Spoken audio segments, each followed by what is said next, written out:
हम बात करेंगे नर्व इम्पल्स के बारे में कि जो ह्यूमन बॉडी के अंदर जो न्यूरॉन्स हैं उसके ऊपर जो नर्व इम्पल्स है वो कैसे ट्रैवल करती है और बेसिकली नर्व इम्पल्स है क्या, उसके बारे में आज हम देखेंगे।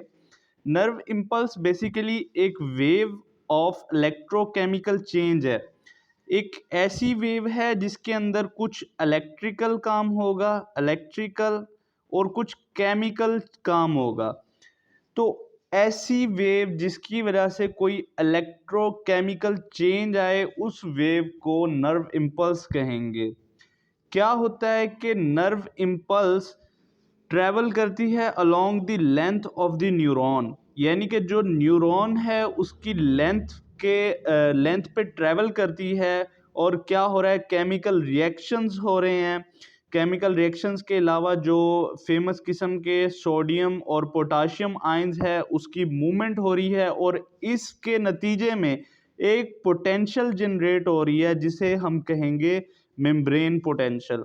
अब हमारे पास दो तरह की मेम्ब्रेन पोटेंशियल्स हैं, एक तो है एक्टिव मेम्ब्रेन पोटेंशियल और दूसरी है रेस्टिंग मेम्ब्रेन पोटेंशियल। अब सबसे पहले हम बात करेंगे रेस्टिंग मेम्ब्रेन पोटेंशियल के, जिसमें ये वो कंडीशन है जब नर्व इम्पल्स, क्या चीज़, नर्व इम्पल्स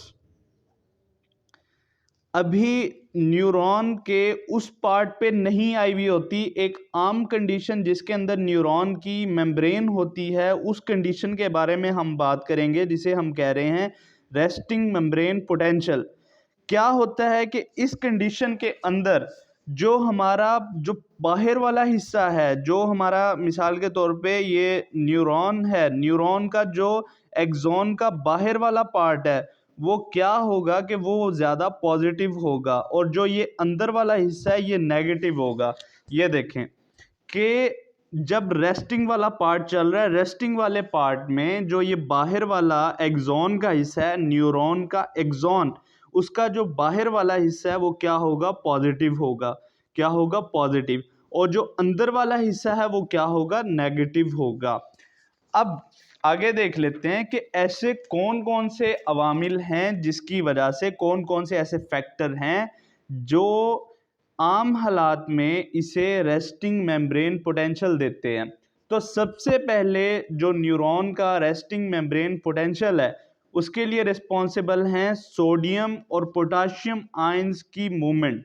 सोडियम और पोटाशियम आयन की मूवमेंट की वजह से रेस्टिंग मेम्ब्रेन पोटेंशियल गेन होती है। तो अब वो देख लेते हैं कि कैसे होती है। कि जो हमारे न्यूरॉन का एक्सॉन पार्ट है उसके अंदर बहुत किस्म के आपको आयंस मिलेंगे, लेकिन जो बेसिकली सोडियम आयन और पोटाशियम आयन है, सोडियम और पोटाशियम आयन की जो मूवमेंट है, एक स्पेसिफिक मूवमेंट है, उसकी वजह से रेस्टिंग मेम्ब्रेन पोटेंशियल गेन होगा। अब ये देखें कि सोडियम आयन और पोटाशियम आयन आपके एक्सॉन के बाहर भी मौजूद होगा और आपके जो एक्सॉन के अंदर वाले हिस्से में भी सोडियम और पोटाशियम मौजूद होगा, लेकिन थोड़ी सी कंसंट्रेशन के अंदर फ़र्क है। जो बाहर वाली साइड है आपके जो एक्सॉन की सेल मेम्ब्रेन है, प्लाज्मा मेम्ब्रेन की बाहर वाली साइड पे जो सोडियम की तादाद है वो 10 टाइम्स ज़्यादा है as compare to the inside. यानी कि दोनों अंदर और बाहर दोनों तरफ आपके सोडियम मौजूद है, लेकिन बाहर 10 गुना ज़्यादा है बनिस्बत अंदर के। और इसी तरह ही जो पोटाशियम है, पोटाशियम 20 गुना ज़्यादा है as compare to the outside potassium.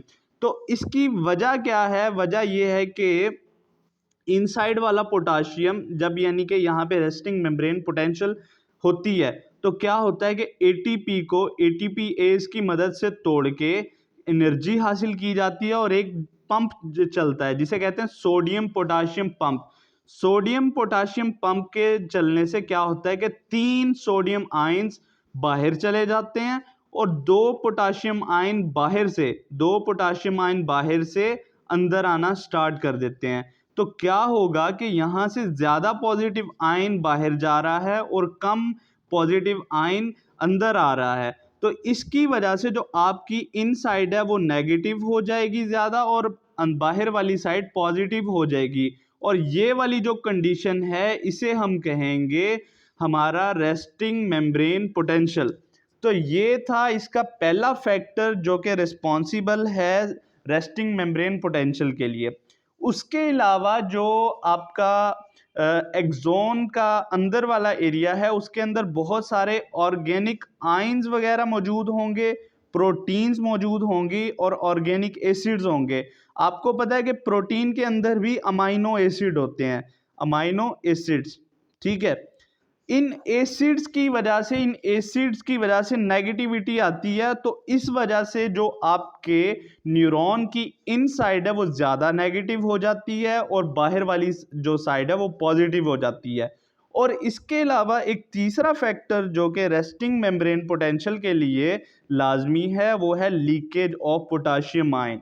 वैसे तो जो आपके एक्सॉन की प्लाज्मा मेम्ब्रेन है वो एटीपीएस को यूज़ करते हुए ही, सोडियम पंप को यूज़ करते हुए ही आयंस की इन एंड आउट करवाती है, लेकिन ये थोड़ी सी सेमी परमिएबल है पोटाशियम आयंस के लिए। सम टाइम पोटाशियम आयंस को डिफ्यूज होने देती है, जिसकी वजह से पोटाशियम आयन जब बाहर जाएगा तो क्या होगा कि बाहर पॉजिटिव चार्ज ज़्यादा हो जाएगा और अंदर पॉजिटिव चार्ज कम होने की वजह से आपका इनसाइड नेगेटिव हो जाएगा और आपका रेस्टिंग मेम्ब्रेन पोटेंशियल जनरेट होगा।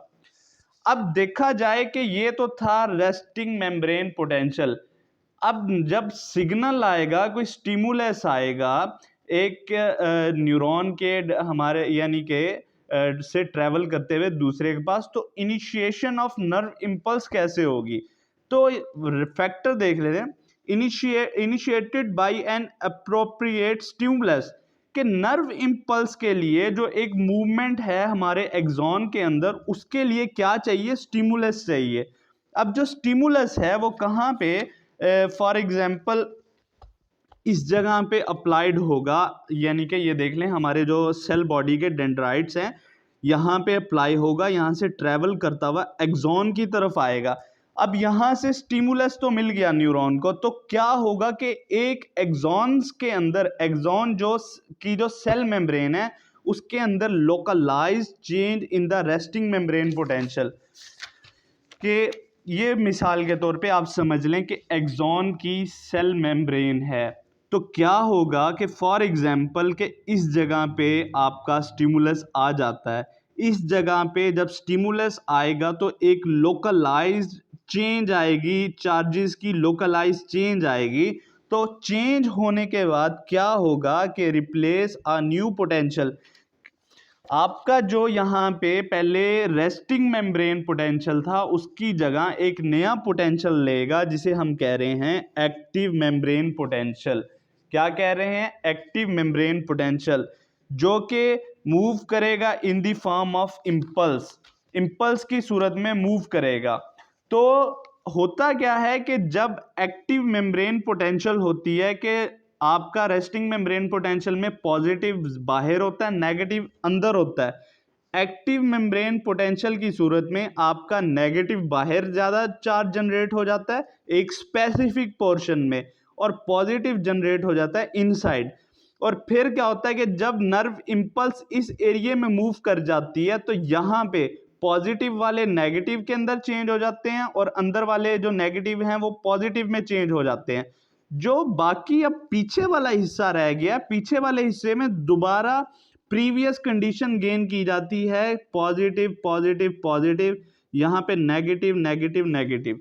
यानी कि जब ये नर्व इम्पल्स एक स्पेसिफिक एरिया में आएगी तो वहाँ पे चार्जेस इन्वर्स हो जाएंगे, उल्टे हो जाएंगे, और जब वो उस हिस्से से गुजर जाएगी तो समझो कि दोबारा वही एक सेम कंडीशन गेन हो जाएगी जो रेस्टिंग मेम्ब्रेन पोटेंशियल की थी। यानी फॉर एग्जांपल जब आप किसी कॉम के ऊपर हाथ फेरते हैं तो जब आपका हाथ उस यानी कि कंघी के ऊपर से गुजरता जाता है तो जो कंघी के दाने हैं वो अपनी जगह पे आना स्टार्ट हो जाते हैं। तो सेम वैसे ही हो रहा है यहाँ पे एक्टिव मेम्ब्रेन पोटेंशियल में, जब आपका नर्व इम्पल्स यहाँ से मूव कर रही है। तो सबसे पहला जो फैक्टर है एक्टिव मेम्ब्रेन पोटेंशियल के लिए वो है सोडियम और पोटाशियम आयंस की मूवमेंट। पहले रेस्टिंग मेम्ब्रेन पोटेंशियल में भी सोडियम और पोटाशियम आयन की मूवमेंट ही रिस्पॉन्सिबल थी, लेकिन यहाँ पे जो पैटर्न है वो थोड़ा सा मुख्तलिफ है। यहाँ पे ये देखा गया है कि रेस्टिंग मेम्ब्रेन पोटेंशियल के अंदर आपका जो सोडियम आयन है अंदर से बाहर जा रहा है, लेकिन यहाँ पे क्या होगा कि आपका जो सोडियम आयन है एक्टिव मेम्ब्रेन पोटेंशियल में आपका जो सोडियम आयन है वो अंदर की तरफ मूव करेगा। अंदर की तरफ मूव करने के लिए उसे सोडियम पोटाशियम पंप की जरूरत नहीं होगी। इसके लिए स्पेशल किस्म के यहाँ गेट्स बने हुए होंगे। क्या होंगे? Sodium gates. यानी जिस तरह यहाँ सेल मेम्ब्रेन के ऊपर सोडियम पोटाशियम पंप लगा हुआ है, एक साइड पे सोडियम गेट लगा हुआ होगा जो कि सिर्फ और सिर्फ सोडियम को ही अलाउ करेगा। तो धड़ाधड़ सोडियम बाहर से अंदर की तरफ आना स्टार्ट हो जाएगी, जो कि रिस्पॉन्सिबल होगी एक्टिव मेम्ब्रेन पोटेंशियल के लिए। और सम टाइम देखा गया है कि कुछ मिकदार में पोटाशियम आयन बाहर जाएगा एक्टिव मेम्ब्रेन पोटेंशियल के अंदर। अब जिस तरह आपको बताया कि इसके अंदर चार्जेस रिवर्स होंगे, अगर हम इसके थोड़े से ग्राफ की बात करें कि हमारे पास रेस्टिंग मेम्ब्रेन और एक्टिव मेम्ब्रेन पोटेंशियल का ग्राफ कैसे आएगा, तो उसकी बात कर लेते हैं। ये नंबर 1 जो ये है, ये वाली कंडीशन वो है जिसमें आपके पास क्या होगा? Active membrane potential. Active membrane potential के अंदर आपको एक सीधा सा ग्राफ मिलेगा, ये ऑलमोस्ट -70 मिलीवोल्ट के ऊपर बन रहा है, क्योंकि रेस्टिंग मेम्ब्रेन पोटेंशियल जो है उसे अगर मेजर किया जाए तो वो हमें वैल्यू मिलती है -70 मिलीवोल्ट। तो क्या होगा कि जैसा कि हमने पढ़ा है कि एक्टिव यानी कि एक्टिव मेम्ब्रेन पोटेंशियल के अंदर क्या होता है कि आपके अंदर सोडियम आयन आना स्टार्ट हो जाते हैं। सोडियम आयन जब अंदर आना शुरू होंगे तो क्या होगा कि आपके अंदर की नेगेटिविटी कम होगी, जिसकी वजह से पोलराइजेशन कम होगी। पोलराइजेशन कम होने को कहते हैं डीपोलराइजेशन। डीपोलराइजेशन होगी यानी कि आपका जो नेगेटिव चार्ज है वो कम होना स्टार्ट हो जाएगा। होते होते ये कहाँ पहुंच जाएगा? +50 मिलीवोल्ट पे जब आपका यानी कि चला जाएगा, आपका जो इतने सोडियम आयंस अंदर चले जाएंगे तो एक पीक आपको गेन होगी। ठीक है, तो क्या होगा? ये आपकी होगी एक्टिव मेम्ब्रेन पोटेंशियल। आपकी एक्टिव मेम्ब्रेन पोटेंशियल की जो वैल्यू है वो +50 है।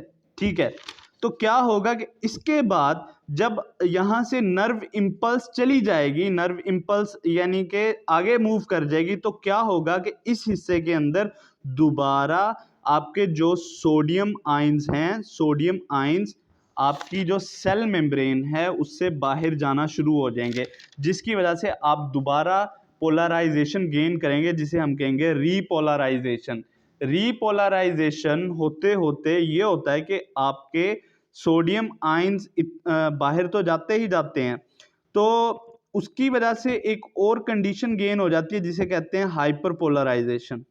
Hyper polarisation. ठीक है, हाइपर पोलराइजेशन के बाद दोबारा आपकी यानी कि एक रेस्टिंग मेम्ब्रेन पोटेंशियल वाली वैल्यू आ जाती है। तो ये आपका एक ग्राफ गेन होता है।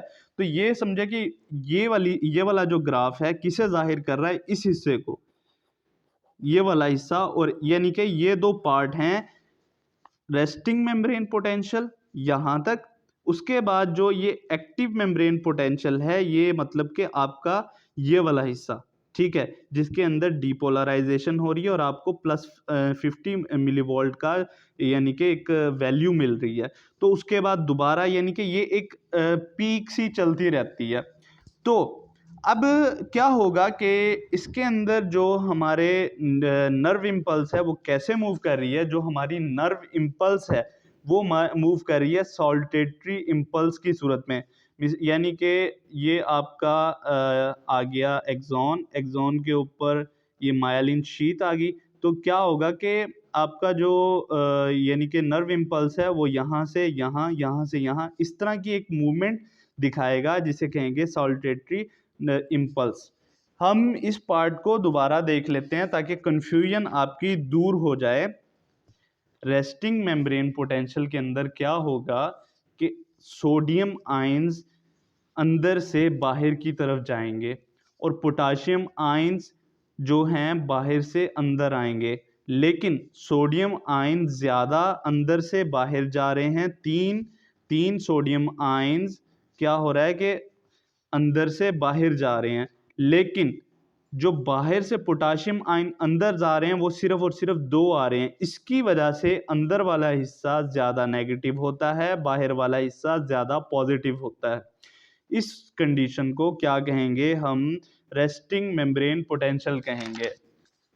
उसके अलावा जब आपकी नर्व इम्पल्स एक स्पेसिफिक एरिया पे आएगी, आपके किस हिस्से पे आएगी? आपके एक्सॉन के ऊपर आएगी, तो क्या होगा उस हिस्से पे, नर्व इम्पल्स के उस हिस्से पे, यानी जिस तरह हमने पहली लाइन में पढ़ा था, इलेक्ट्रोकेमिकल चेंजेस होंगी, यानी इस पार्ट में इलेक्ट्रिकल चेंज होगी और जो आयंस की मूवमेंट भी होगी। तो उस यानी कि उस चीज़ को हम अभी देखते हैं कि इस हिस्से पे जब नर्व इम्पल्स आएगी तो क्या होगा कि बाहर से आपके जो सोडियम आयंस हैं वो ज़्यादा अंदर मूव करेंगे और जो क्या कहते हैं, अंदर से जो पोटाशियम आयन है वो क्या होगा कि वो कम बाहर जाएंगे। ठीक है, इसकी वजह से आपका जो क्या कहते हैं, बाहर वाला हिस्सा ज़्यादा नेगेटिव हो जाएगा और जो अंदर वाला हिस्सा ज़्यादा पॉजिटिव होगा। इस वजह से इस हिस्से के अंदर एक स्पेशल चार्ज जनरेट होगा और फिर ये इस तरह आगे आगे चलता जाएगा, जैसे कि हमने आगे पहले बात की थी।